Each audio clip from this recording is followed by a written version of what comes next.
Ladies and gentlemen,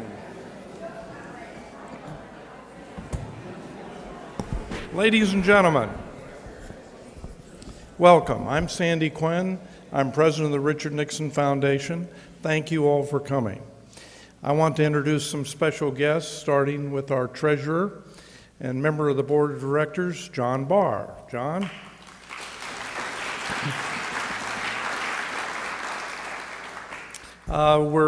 We're honored tonight to have the architect of the Ronald Reagan election as governor and later as president. Nobody was closer to Ronald Reagan in his political career than Stu Spencer. Stu, thank you.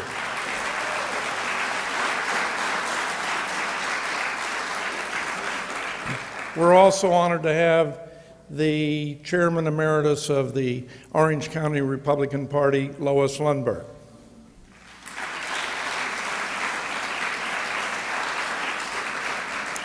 And with all that talk about national politics, I want you to say hello to Gene Hernandez, a police officer here for 35 years. He was part of our grand opening, the two memorial services, and he's a candidate for city council, Gene Hernandez.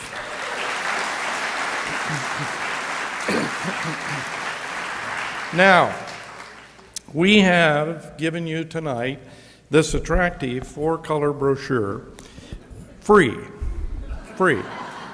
This brochure tells you how you can order copies of the 10 books by President Richard Nixon. All 10, the Richard Nixon Foundation is reprinting as part of our centennial celebration. And they'll be available in time for holiday giving, perfect gifts as sets in leather-bound or individual paperback editions. And they're unabridged. They're the full text with commentary by the president written after their original publication. But it's everything from Sixth Crisis, which was his first book, to memoirs and his later books. So take this, and if you'd like to order them and have them as Christmas gifts, we'd be delighted to accommodate you.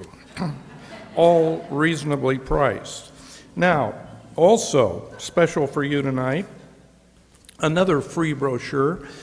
This one inviting you to become members of the Nixon Associates Club or President's Council or Cabinet. Now, many of you are members here tonight, but those of you who aren't, I really urge you to join us and help us do the things that we do nationally to illuminate and protect the Richard Nixon legacy. And we give you special discounts. We give you invitations to special events. You get lesser price tickets for events like this. And the many benefits are described in detail. There's so many of them, we really didn't have space to print them all. You can imagine them or call me and I'll tell you about them. But the foundation needs your help. Please join. Now, if you do it tonight, after the lecture, I'll tell you what we're going to do.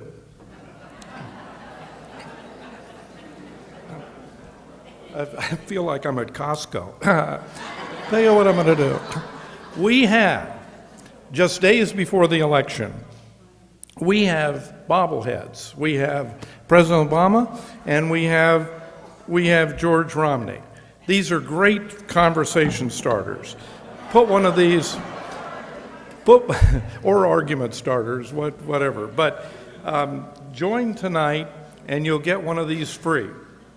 While supplies last. We only have 2, but no, I was kidding.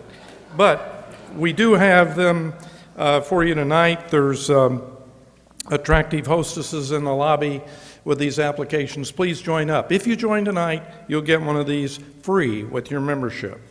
Now, I want to tell you about some of the things coming up.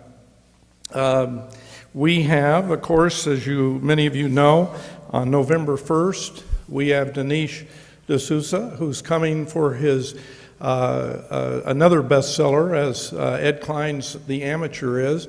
And Denise comes after weeks and weeks on the bestseller lists of both Publishers Weekly and the New York Times. He'll speak here from this very stage at 7 o'clock on November 1st. So get your tickets now. It'll be a sellout. He's the one who produced that movie. If you haven't seen it, please go see it, and you'll find out all kinds of things you didn't know about the direction of this country. On October 23rd, we have Robert Gray, who has spent a lifetime in Washington, D.C. as a political insider. He was Secretary to the Cabinet under President Eisenhower, and was very involved with the Reagan administration, in charge of one of his inaugurations, and a close friend of the Reagans for years, and all presidents actually, coming here for his new book, which is Presidential Perks Gone Wild, telling you about the things that are available to presidents that he feels are being abused. We have on November 11th, of course, is Veterans Day, and we always do a free day on that. And we have this year former National Security Advisor Bud McFarlane, and he'll be speaking at 11 o'clock. We also have a concert by the Placentia Symphonic Band at 3, so we hope you'll come to those. And then we have on January 6th a free admission day, because that's the day we're celebrating President Nixon's centennial birthday.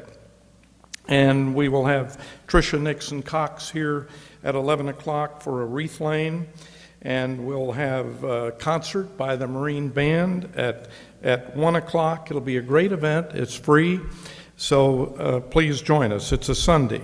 On January 9th, if you happen to be in Washington, D.C. on business or pleasure, join us at the Mayflower as we celebrate Richard Nixon's 100th birthday gala in the ballroom where he had his 2 inaugurations. Then, on January 31st, from 3 to 6, we have KABC's very popular talk show host, Larry Elder, doing a live broadcast in this very room.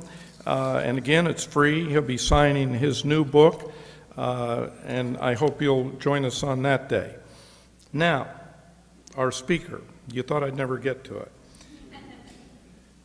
it. I know the question all of you have wondered is, how did President Obama do so bad on that debate? And I know the answer. That afternoon, during the prep, he decided to take a little time off, and he picked up the nearest book on the coffee table, and it was The Amateur. It ruined his day. It ruined the night. Every single person you know, particularly the undecideds, have to read this book. It is absolutely astounding, every page of it, on what's happened to our White House and to our government, to our foreign policy, and most important, to the future of America. So, the author, who's been on the bestseller list for weeks and weeks of this great book, is Ed Klein. He's written books about the Kennedys.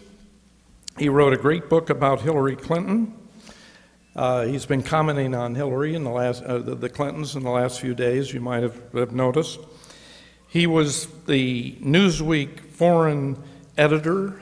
He was editor-in-chief of the New York Times Magazine. He's a contributing editor to Vanity Fair. And we have him here tonight. Ladies and gentlemen, please welcome Ed Klein.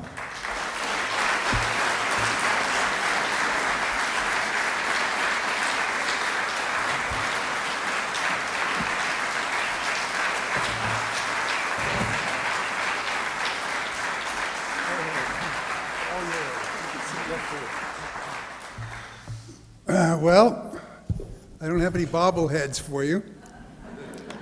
I wish I did. Thank you, Sandy. That was a nice warm introduction.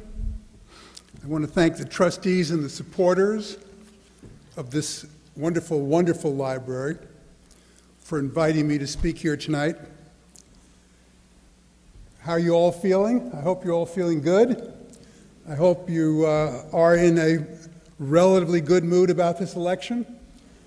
I think, if I may say so, our side has a chance. You know, my appearance here tonight at the Nixon Library is something of a intellectual and career professional homecoming for me. Richard Nixon's elevation to the presidency in January of 1969 coincided almost to the day with my own advancement to the post of foreign editor of Newsweek magazine. For 5.5 years, until Watergate drove Nixon from office, I followed President Nixon's foreign policy on a day-to-day, sometimes even an hour-to-hour basis. Those were the glory days of Newsweek, when Newsweek was still a straight magazine.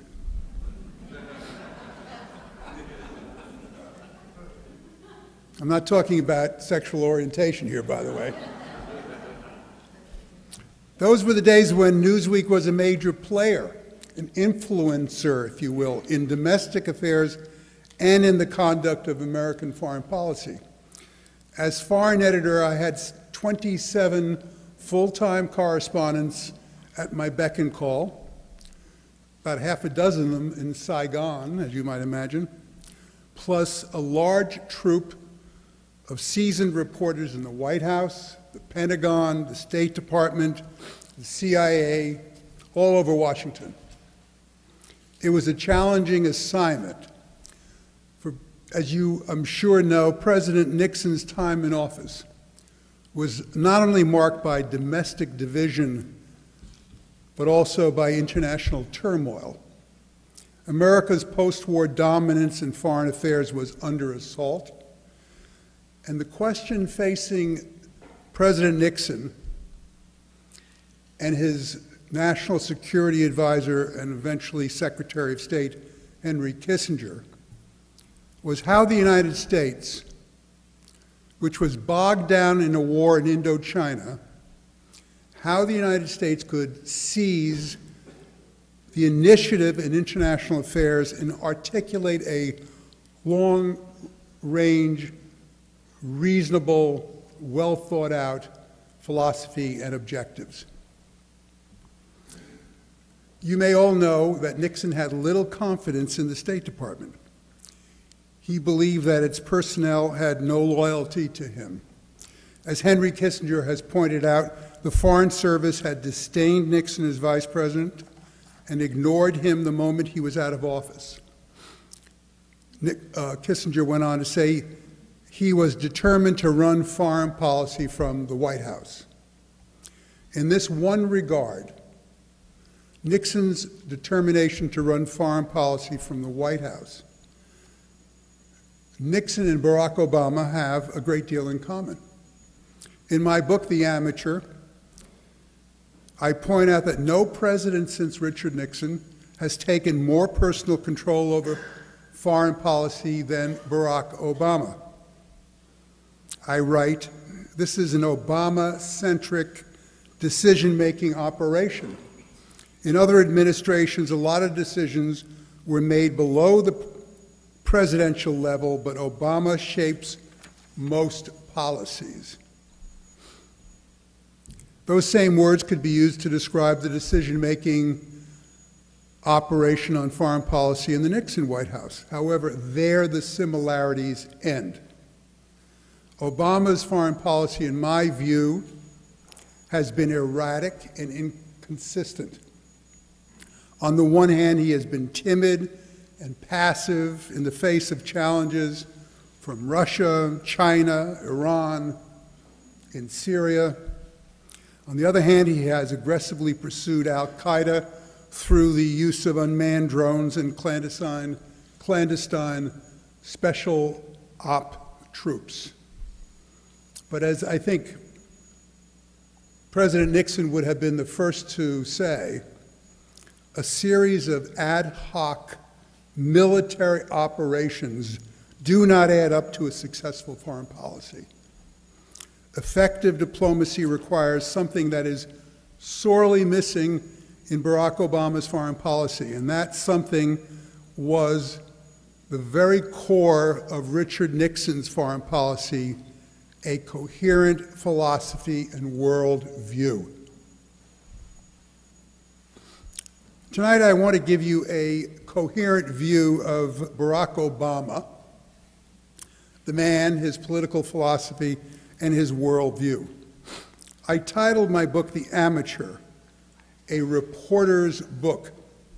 In the course of researching the book, I interviewed nearly 200 people, present and former members of the current administration, members of the White House press corps, Democrats and Republicans on Capitol Hill, foreign policy experts, and African-American political leaders in Chicago.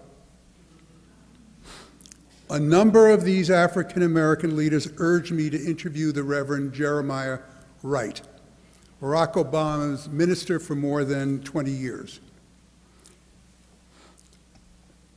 I told them that I wouldn't be comfortable speaking to a man who delivered those hate-filled sermons against America, against white people, against Jews, against Israel.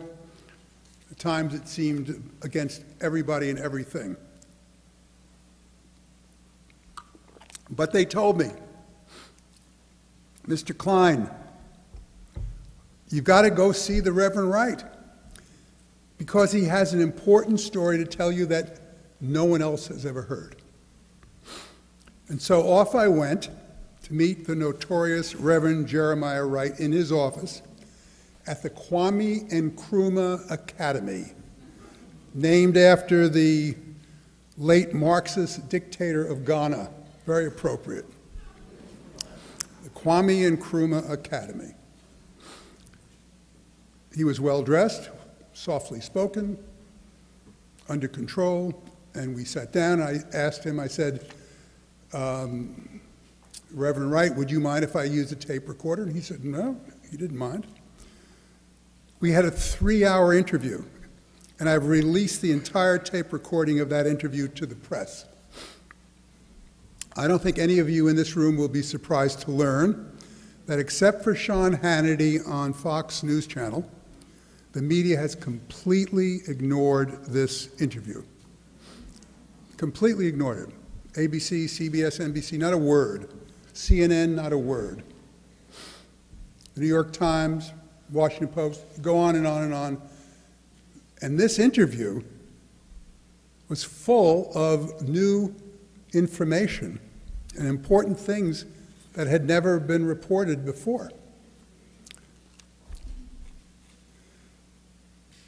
For instance, the Reverend Wright told me that Barack Obama first came to him in the 1980s, and when he did, he was, quote, quoting the Reverend Wright, steeped in Islam. Those were his exact words. He was steeped in Islam. Obama, he said, knew a lot about Islam from his childhood in Indonesia and his stepfather's Muslim family. But, the Reverend Wright said, again on the record, tape recording, the whole thing, he didn't know much about Christianity. The Reverend Wright told me, quote, I offered to bring him to an understanding of Christ. I asked the Reverend Wright whether he believed that he had actually converted Barack Obama from Islam to Christianity. And these were his exact words. It's hard to say. It's hard to say. He did not deny that he had converted him. He didn't say that he had, but he certainly didn't say that he hadn't. He left me with the impression that he himself wasn't quite clear, that there was a question in the mind of this minister whether he had actually converted him. So he went on. He converted him, he didn't convert him. He then went on to say, but that's not entirely important because Barack and Michelle Obama are not church people. These are quotes, I'm not paraphrasing now. Church is not important to them. They didn't even send their daughters to Sunday school. Now, some of you may know that Trinity United Church of Christ, the Reverend Wright's Black Liberation Theology Church, with its 8,000 affluent and politically connected members, that church was not really a spiritual home for Barack Obama. It was his political base. That's why he joined that church. And when the Reverend Wright became a political embarrassment to Obama in 2008, after those videotapes of him ranting and raving and GDing America and ranting against Jews and Israel and Christians and whites, and after Obama threw the Reverend Wright under the bus, Wright told me that he got an email from Barack Obama's best friend. This man's name is Eric Whitaker. He's the vice president of the University of Chicago Medical Center, and he plays basketball with Barack Obama. He and his wife go on vacations with Barack Obama. He often flies on the campaign plane with Obama. You don't get any closer as a friend than he is. And the Reverend Wright said that Eric Whitaker sent him an email offering him $150,000 if he would shut up. Or to put it more politely, if he would remain silent during the remainder of the 2008 campaign. The Reverend Wright turned down the bribe. He then got a phone call from, guess who? The man who threw him under the bus, Barack Obama. Obama said that he would like to meet the Reverend Wright in a secure location, meaning that he didn't want anybody to know that they were going to meet. He wanted it to be a secret meeting. He didn't want the press to know about it. Didn't want it to be public. Secret meeting. The Reverend Wright said, why do we need a secret meeting? You've been to my home hundreds of times. One-on-one meetings in his home. You can meet me right here in the parsonage. And so Barack Obama got into a Secret Service SUV and was taken over to the parsonage of the Trinity United Church of Christ, and for the next hour, he spent begging the Reverend Wright to stop talking in public and embarrassing him. And the Reverend Wright said, according to this tape-recorded interview, I can't do that. I've got to remain true to my principles. And Obama said, you know what the trouble with you is, Rev? He called him Rev. You know what the trouble with you is, Rev? Your trouble is that you've got to tell the truth. And the Reverend Wright said, that's not a bad problem for a minister to have. You should have such a problem yourself. Now, I've gone on at some length talking about the Reverend Wright and Barack Obama because I think their relationship tells us a lot about the kind of man we have today in the White House. This is a man who sat at the knee of the Reverend Wright for 23 years, not as has been reported in a pew at that church so much, but in the Reverend Wright's home. And he listened to the Reverend Wright. He listened to him spin his Marxist theories of black liberation theology, a theology that believes there is an oppressor class, whites, and an oppressed class, blacks. and that America needs to redistribute wealth and power. That may sound a little familiar to people here in the room tonight. Redistribute. Where have you heard that before? Redistribution. I think we've heard that before. This comes from the Reverend Wright and Black liberation theology, which, by the way, as I've already said, has a Marxist basis. So is it any surprise that I concluded in my book that President Obama is actually in revolt against the values of a society that elected him to lead it, which is why he has refused to embrace American exceptionalism, the idea that Americans are a special people with a special destiny, and why he has railed at the capitalist system, demonized the wealthy, embraced the Occupy Wall Street movement, and most recently, of course, demonized Mitt Romney because he's been a successful entrepreneur. In addition to being the most divisive and radical left-wing president we have ever had in our history, Obama is also, in my view, an amateur. He is at bottom temperamentally unsuited to be the chief executive and commander-in-chief of the United States of America. He is something new in American politics, the amateur in the White House. We've never seen that before. A president who is inept in the arts of management and governance, who doesn't learn from his mistakes, and who therefore repeats his mistakes over and over again and makes our economy less robust and our nation less safe. That combination of radical ideology and bungling amateur, that combination is a toxic mix. I'm reminded of President Ronald Reagan and the difference between him and Barack Obama. At the end of the day, any typical day, Ronald Reagan would pick up the phone and call Tip O'Neill, the Democratic Speaker of the House of Representatives. He'd say, "Hey, Tip, why don't you come on over and have a drink in the White House?" Now, these two men had very little in common ideologically and politically.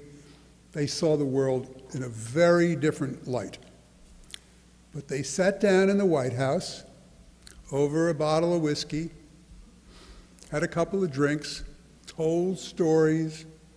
Both of them loved to tell stories. Reminisced about the old days. Talked about their families. How's your daughter? How's your son? How's your uncle and your aunt and so forth? And after a while, they would get down to the business of America. And Reagan would turn to him and he'd say, "Hey, Tip, I'd like to get this bill passed. What is it going to take to get your boys to vote for it?" And Tip, no fool, would say, "Well, Mr. President, there are some things in that bill, I just can't get them to vote for it." Now, that's not true. He could get them to vote for pretty much anything he wanted, but he didn't like the bill. "Well, what is it in the bill you don't like?" "Well, well, maybe we could make a little tweak here, change here."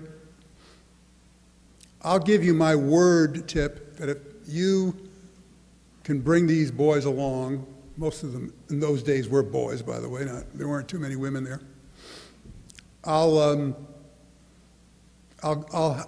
change some of the wording in the bill. And they'd work things out on the basis of mutual respect and trust, personal relationship. They do the business of America. Can you imagine Barack Obama having that kind of relationship with John Boehner, the current Speaker of the House? I can't. By his very nature, Obama is unable to reach out beyond his tight inner circle of Chicago operatives. and reach common cause with Republicans on Capitol Hill. If you read the mainstream media, they'll tell you that it's the Republicans who have been obstructionist and have stopped poor Barack Obama from getting things done in Washington. I don't, for one, buy that at all. I don't think it's the Republicans who have largely blocked progress in Washington. And in fact, my reporting proved just the opposite. I spoke to a very top aide to the Republican House leadership, and he told me, and I'll quote him, "Every modern president, perhaps with the exception of Gerry Ford, entered the White House with a large quotient of self-assurance and arrogance. It takes a lot of self-assurance and arrogance to even run for president. Gerry Ford didn't run. But what makes this president, Obama, unique is that he is so far beyond self-assurance and arrogance." This insider continued, "Not only is Obama self-assured, the smartest guy in the room, but in his estimation, all he has to do is state something and the scales will fall from your eyes. Despite the storyline people create that he is a thoughtful, non-ideological, middle-of-the-road kind of guy," and you see all this, you hear all this, by the way, in the mainstream media. He's not far left-wing, he's moderate. He's a moderate guy. He just wants to compromise and get things done. Listen, he has a distinct leftist ideology, and he can't make a decision that takes him out of his comfort zone, his ideological comfort zone. He's got so little appreciation. I'm continuing to quote this guy now. This is a member of the leadership, well, he's an aide to the leadership of the Republican leadership. He, meaning Obama, he's got so little appreciation and knowledge of how Congress works that it's an equal branch of government. If you challenge him, he's furious. He gives you what we have come to call the death stare.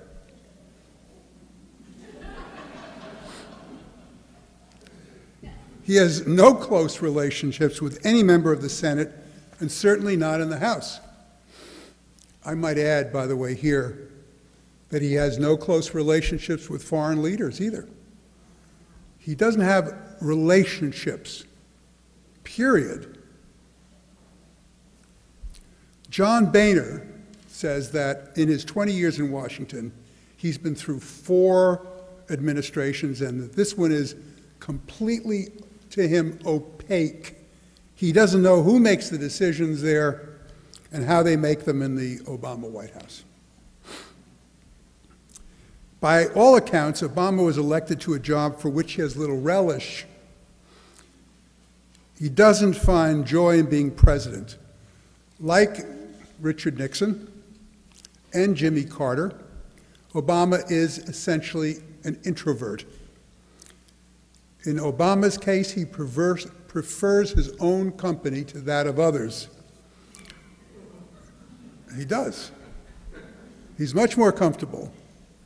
He is someone who finds extended contact with groups of people outside his immediate circle to be draining. He can rouse a stadium of 20,000 people who are shouting and pouring their adoration on him, but that audience is an impersonal monolith. Smaller group settings can be much harder for him. I interviewed a former State Department official who told me, while I was in the room with Obama, he'd get these phone calls from heads of state and heads of government,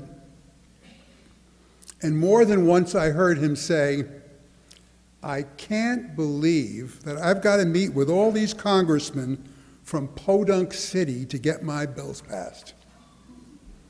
This is to foreign heads of state, a condescension.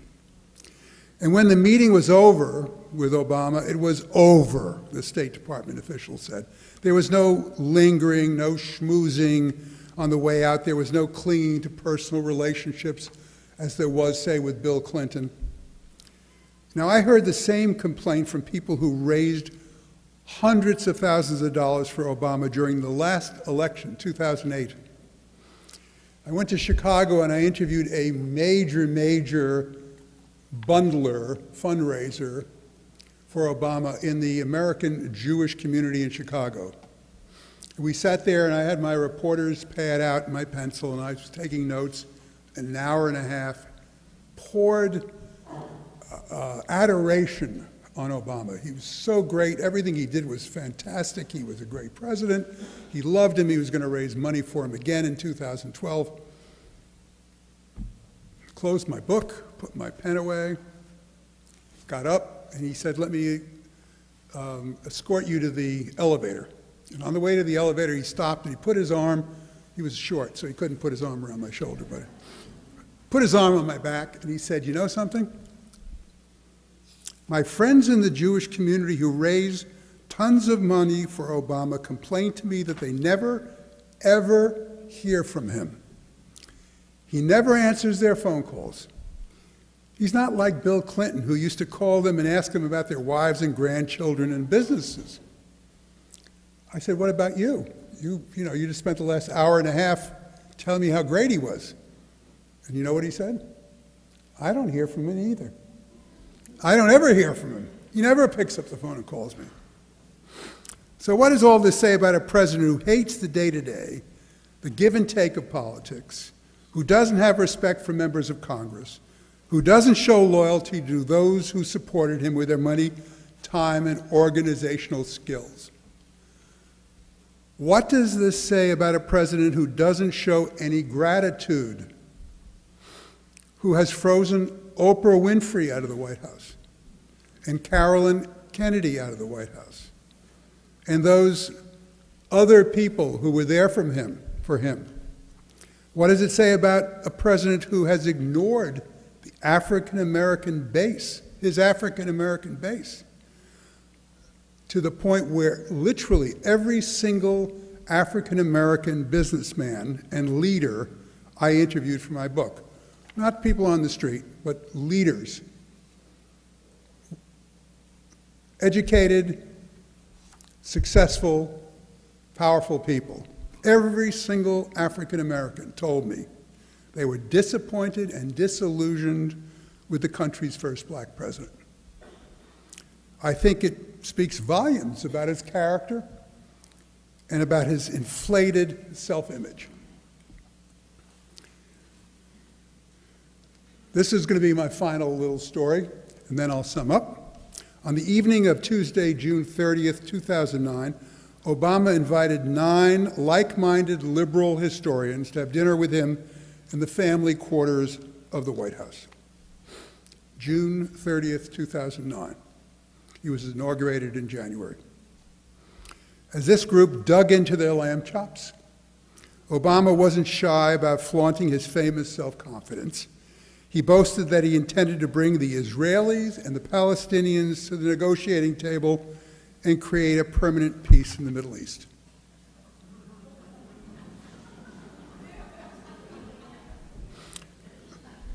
Not only that, he would open constructive dialogue with America's enemies in Iran and North Korea.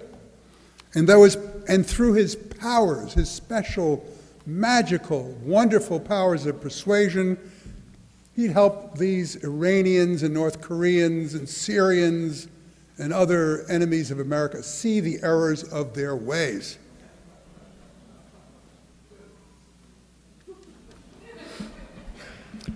He'd inject the regulatory hand of the federal government into the American economy and make it a more equitable society. Now, when several of the historians who were there that evening, and these were all liberal historians, mind you, not one conservative historian was invited, they brought up the difficulties very politely that Lyndon Johnson had when he was pursuing a war in Indochina and trying to wage an ambitious domestic agenda at home. So how is Barack Obama, with 2 wars, going to pull this off? Obama immediately grew testy. Now, the historians hadn't talked about the death stare, so I can't say they use that phrase, but he grew testy. He knew better. He could prevail by force of his personality.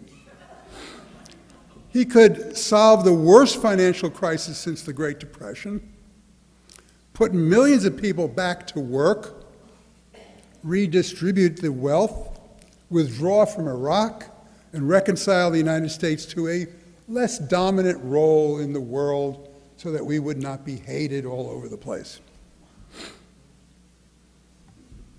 It was, by any measure, a breathtaking display of narcissistic grandiosity from a man whose entire political career consisted of 7 undistinguished years in the Illinois State Senate, 2 mostly absent years in the United States Senate, and a grand total of 5 months and 10 days in the White House. Unintentionally, Barack Obama revealed the characteristics that made him totally unsuited for the presidency and would doom him to failure. His extreme haughtiness and excessive pride, his ideologically bent as a far left-wing corporatist, and, my friends, his astounding amateurism. Thank you very much.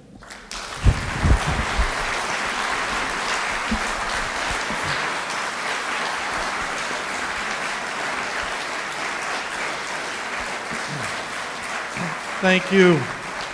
Ladies and gentlemen, Mr. Klein has agreed to answer a few questions, so if you'll raise your hand, I will bring the mic to you, and if you will stand and state your question and not make a speech, he'll be glad to answer it.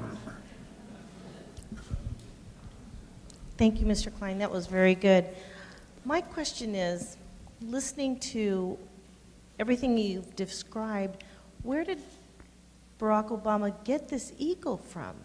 I mean, because he had, and maybe I'm amateur in my thoughts, but somebody or something, he had really no parent influence. So where do you think he got this from? Well, you'd have to be, I think, a psychoanalyst to answer that question, which I'm not. There have been books written about this. He came from a very, very dysfunctional family. I don't want to go through the whole thing. You all know the father left. The mother was basically abandoned him to the grandparents. The grandparents, this is not so well known, were alcoholics, both of them. The grandfather was best friends with a African-American communist poet who he introduced to Barack Obama. Barack Obama had a lot of trouble, I think, figuring out who he was, what his place in the world was. I mean, he's written about this, or he had somebody else write about it, depending on your point of view. I think he's a very complicated guy. He's not the guy you see in public. That much I can tell you without being a psychoanalyst. As I've said, in public, he turns on the charm. Give him an audience like this, or a little he prefers them a little larger than this, who are cheering and waving and giving him love, and he comes out. But in person, he is very introverted. You cannot do the business of America in Washington unless you have relationships. He has no real relationships except, as far as we know, with his wife and his daughters. And that relationship with Michelle, which I've written about also in my book, and I'm not going to go into it this moment, but that is a peculiar relationship in itself too. So he's, in my view, he's a bit of a damaged personality, and I think it's come out in his lack of leadership abilities.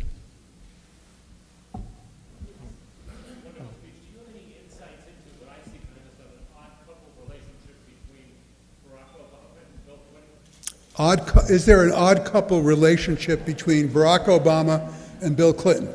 Yes.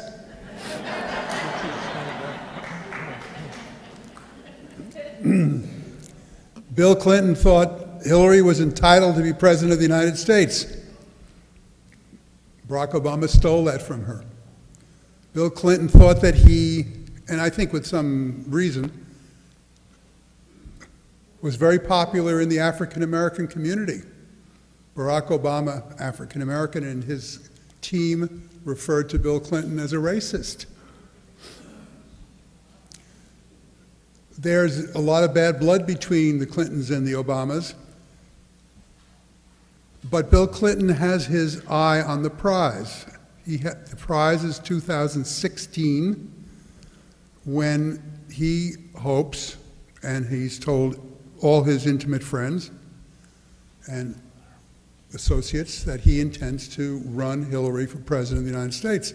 And if Hillary can recover her, she's exhausted and she's overweight and she needs to, recuperate, which I think she's capable of doing, she probably will run in 2016. He needed the Democratic Party apparatus behind him. He went out, decided to campaign for Barack Obama despite his feelings about him. My book is named The Amateur, which was Bill Clinton who called him that in the first place. So he doesn't like his policies. He doesn't think he knows what he's doing, but he needs the party has shifted since Clinton was president from some centrists to almost all left-wingers. There's very few Democratic centrists left. So Bill has to follow the army over to the left and be a good soldier. So they have a very peculiar relationship, but politics makes strange bedfellows. Mr. Klein, a questioner in the center. Sir. Yes, I'm wondering if you could just give us your assessment of the debate. There are, two sides to the debate, the liberal and the conservative side, but what did you see in the debate, given your assessment of Obama, and what do you think is going to happen in the next two debates? Bill Clinton called the White House before the first debate because he heard that Barack Obama was not taking his debate prep seriously enough, offered to help out, never heard back from the White House. Never heard back. I think Barack Obama will come more prepared for the second debate, but he has a lot of problems. He can prepare and prepare and prepare, but he still has to defend his domestic policies and his foreign policies. I think we will see an energized Mitt Romney go after him on both those policies. I think Obama will do a bit better. I think at best he can get a draw. I don't think he can possibly win. He does not like a debate situations where people tell him he's not the greatest. So I think it's going to be lively, but I doubt that we're going to see a new Obama. Mr. Klein, over to your right. Mr. Klein, perhaps you can help me with this. I've read your book. I've read another 6 or 7 conservative books. I preach to the choir sometimes. I talk to my conservative friends. They understand completely. I speak to some of my liberal friends, and they have a closed mind. No matter what I tell them, they go, no, no, no, you're watching too much Fox, or you're spending too much time talking to your conservative friends. You don't see the true picture. I'm confused. I don't know what I tell these people anymore. We've had all the problems with Fast and Furious. We've had the problems with Libya. My question is, what do I say to these people to open their minds? I'm frustrated. I would urge you to save your breath.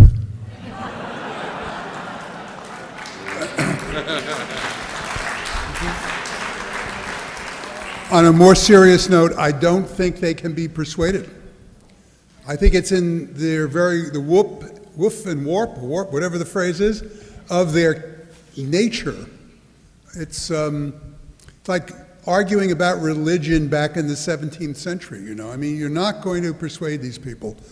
I think Romney was correct when he said they're about 47% or thereabouts of the people he is not going to reach, no matter what. And I don't think you will either. I think there are some people, however small number and a small percentage though they may be, in the middle, who are reachable, the so-called persuadables, people whose minds are still open. Those are the people I would spend my time and effort, because they are more open-minded. But that MSNBC crowd, it's a lost cause. A lady to your right. Thank you for coming. I have a question. Last week you stated, with all of our problems, that you thought the government would put Hillary under the bus because of the 4 people that were killed or murdered. Today she admitted that she will take the blame. I would like to know your comments on that situation. Okay, that's a good question. Today Hillary Clinton, somewhere in South America, wasn't it? Peru. I guess that's in South America. Wait just a minute. Said, I am ultimately responsible for this and I take full responsibility. Folks, this is the Clintons speaking. You have to remember, this is the same family that gave us, depends on what the definition of is. I don't believe for 2 seconds that Hillary Clinton is going to leave it at that. I don't believe it. I can't believe it. This is not in their character. For them, what does that mean? I'm responsible. I take all blame. I'm giving up. I'm not going to run for president. Bill and I are going to go to Chappaqua, and we're going to urge Chelsea to have a child so we can play with our grandchild. No. Not going to happen. There is, I don't know what it is. I wish I could tell you. But I'm sure there is a plan. And I think this is the first shot in that plan, whatever it might be. And I think we will see it unfold in the next days to come. The Clintons are not going to lie down and take this all on them. They're going to take some others, including, I believe, the president, with them.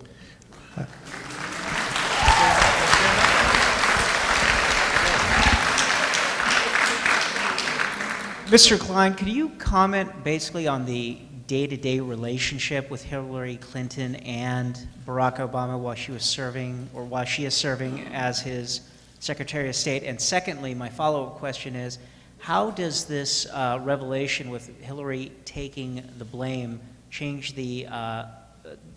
what may happen here in the 2012 election, if anything?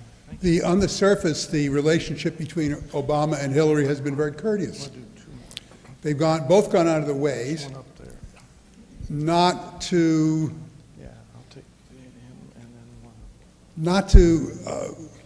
leave the impression that there's any friction between them.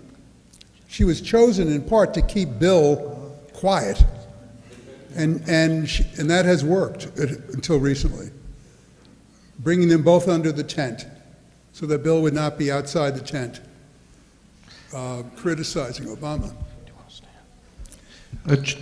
Let me just finish this, if I may. I'll try not to be long-winded about it. But behind the scenes, according to my sources, there has been a lot of disagreement between them as far as foreign policy is concerned. Foreign policy is, as I said in my speech, being engineered from the White House. The State Department has been forced to follow that foreign policy. But Hillary is much more active, aggressive, engaged in the use of projection of American strength than Obama. And I think that's been the cause of a lot of friction behind the scenes. To get you to your second point, I think if Hillary and Obama, I don't know this to be the case, but if Hillary and Obama have talked about who's going to take blame for this, and she said what she said in Peru, tomorrow night we may see, I'm not saying we will, Obama saying, well, as my Secretary of State said, she takes, so do I. I'm the president, and the buck stops here. I think he's going to try, in other words, to defang Romney's attack on Benghazi Gate. We'll see if it works or not. I don't think it's that simple because the administration lied for a couple of weeks about whether they knew whether there was a security problem there and whether it was caused by this 15-minute video, which is absurd, or whether it was an al-Qaeda affiliated attack, which they knew in the first 24 hours it was. We'll see how he handles that. I don't think Romney's going to let him off the hook that easily. Gentleman in the center.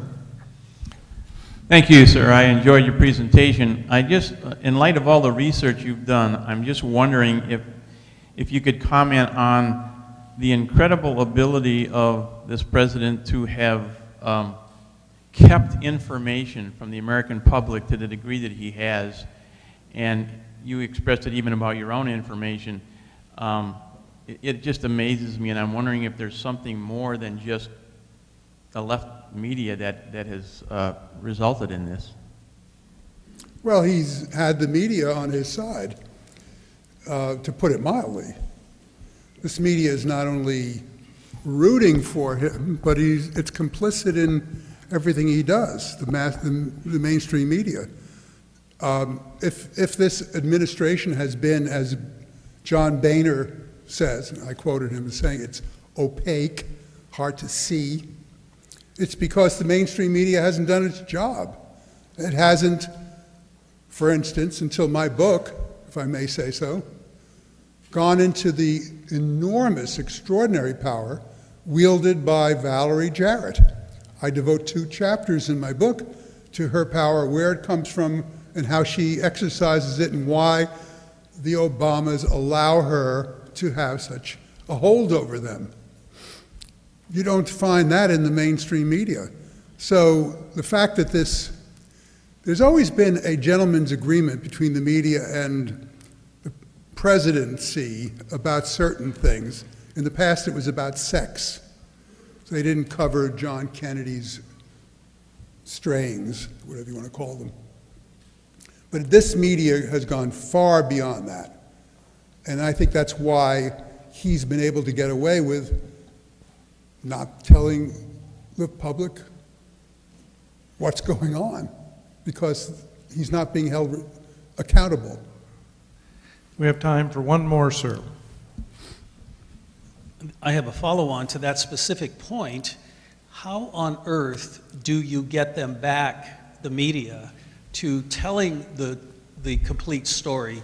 Your comment about the Reverend Wright, no exposure, this whole Benghazi Gate, no exposure. What do we as Americans, because that is the biggest danger in our society today, in my opinion. How do we fix it, or how is it fixed? Well, it's a good question. And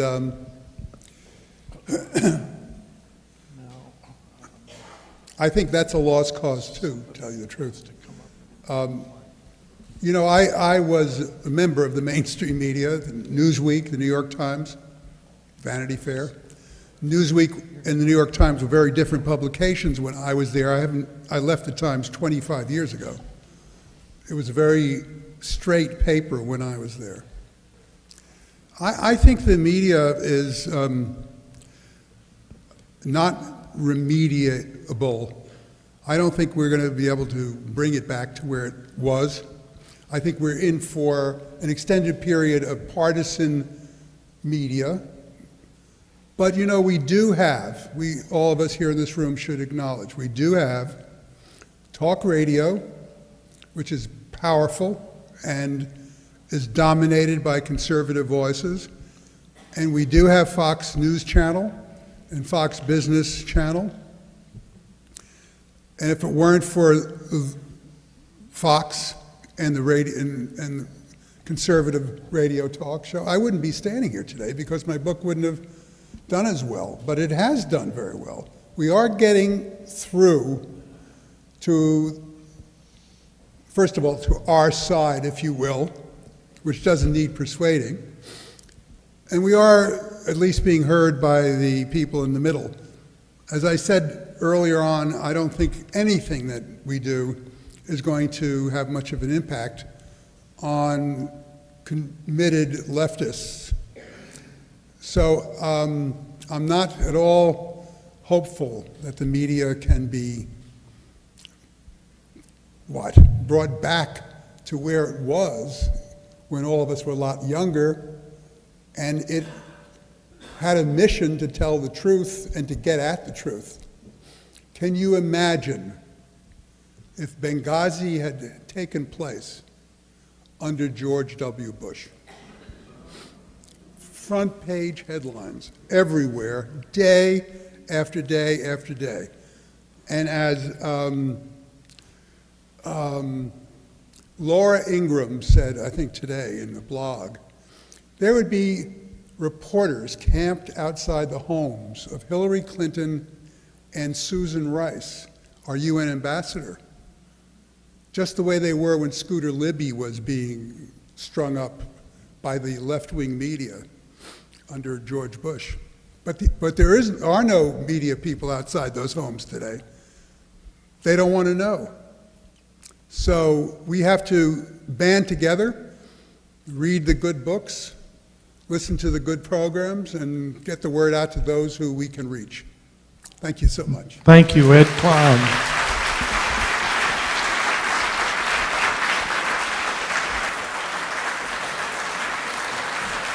Thank you, sir. If you just stand over here, and then in a moment you'll exit around there. Ed Klein, thank you very much. He's welcome back anytime, isn't he? He'll have, I think his next book ought to be I Told You So. Now, he's going to the lobby where he'll be eager to sign your books. Those of you who don't have them, you may purchase them in the museum store. I want to tell you that tonight was the first time we have broadcast our programs worldwide on YouTube. So, to that global audience, join us again on November 1 for Dinesh D'Souza, and please participate in all of our programs in the future. Thank you for coming.